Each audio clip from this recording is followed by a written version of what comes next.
Students, in our last lecture, we have already studied about past perfect continuous tense. Today, we shall read about future tense. And in future tense, first of all, we shall study about future indefinite या simple future. Identity. If at the end of a Hindi sentence there is ga, ge, gi, etc., then it is said to be in simple future or future indefinite. अगर एक हिंदी वाक्य के अंत में गा, गे, गी अगर आया तो उसको क्या कहते हैं कि भाई सिंपल फ्यूचर या फ्यूचर इंडेफिनाइट कहते हैं।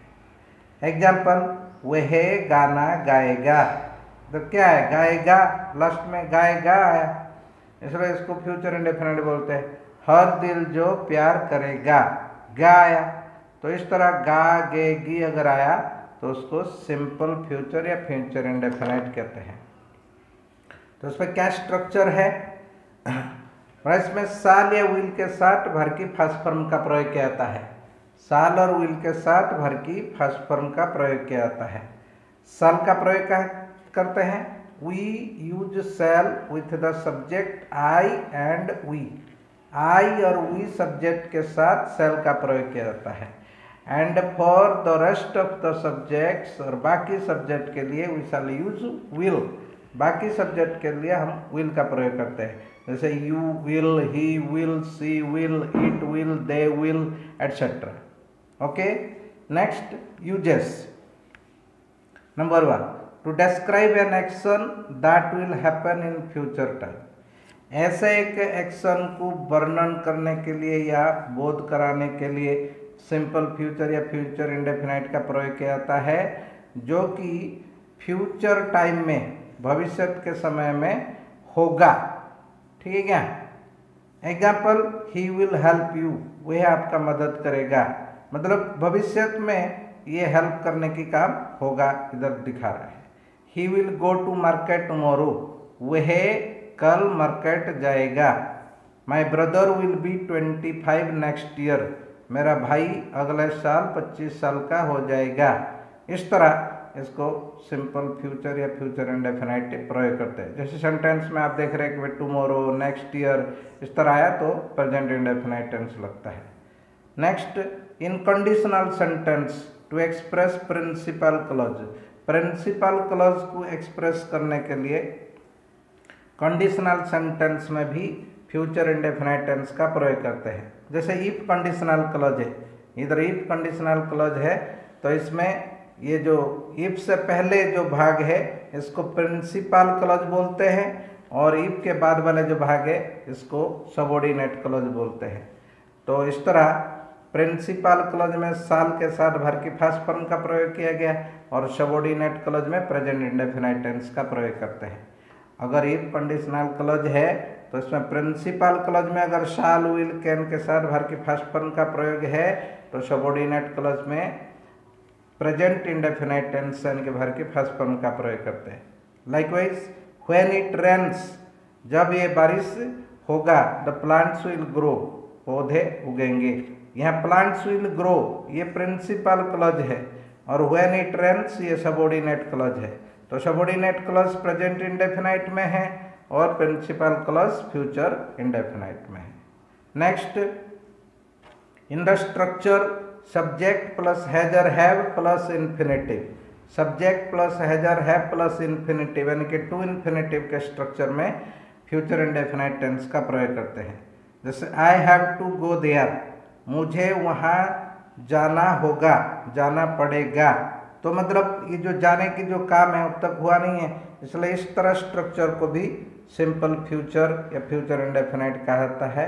और next, she has to meet me any how.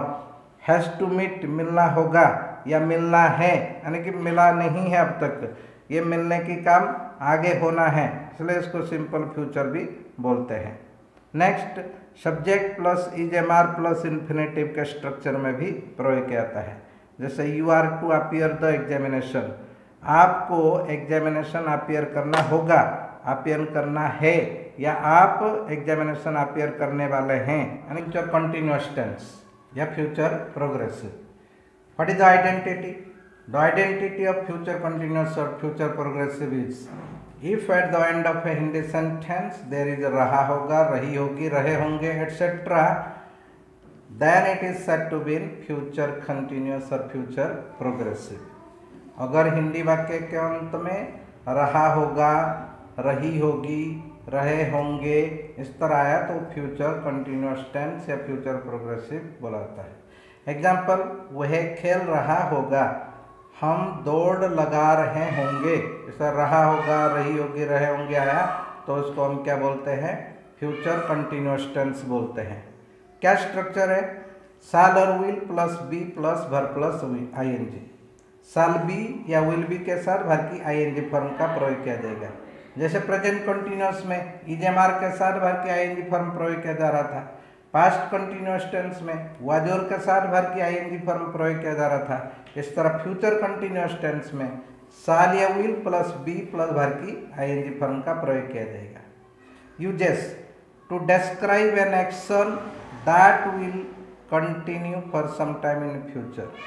Future में कुछ देर तक चलने वाले एक्शन के लिए हम फ्यूचर इंडेफिनाइट का प्रयोग फ्यूचर कंटिन्यूअस टेंस का प्रयोग करते हैं। Example, at this time tomorrow I shall be watching TV. कल इस समय तक मैं टीवी देख रहा हूँगा। तो यहाँ जैसे एट दिस टाइम टुमारो आया तो फिर हम फ्यूचर कंटिन्यूअस टेंस बोलते हैं। जैसे हम जानते हैं कि एट दिस टाइम आया, एट प्रेजेंट आया, एट दिस मोमेंट आया, प्रेजेंट कंटिन्यूअस टेंस बोल रहे थे। अब एट दिस टाइम टुमारो आया इसलिए फ्यूचर कंटिन्यूअस टेंस का प्रयोग किया गया। He will be playing cricket tomorrow morning. वे कल सुबह क्रिकेट खेल रहा होगा। Note number 2, to express certain programme या प्लान इन फ्यूचर। फ्यूचर में कोई एक निश्चित कार्यक्रम या निश्चित योजना को व्यक्त करने के लिए फ्यूचर कंटिन्यूअस टेंस का प्रयोग किया जाता है। जैसे Manish will be meeting me tomorrow. Manish मुझे कल मिल रहा होगा। Vinay will be staying there till Friday. Vinay Friday तक वहाँ रह रहा होगा। तो इस तरह ये फ्यूचर कंटिन्यूअस टेंस का प्रयोग किया जाता है। For today this much only. Thank you.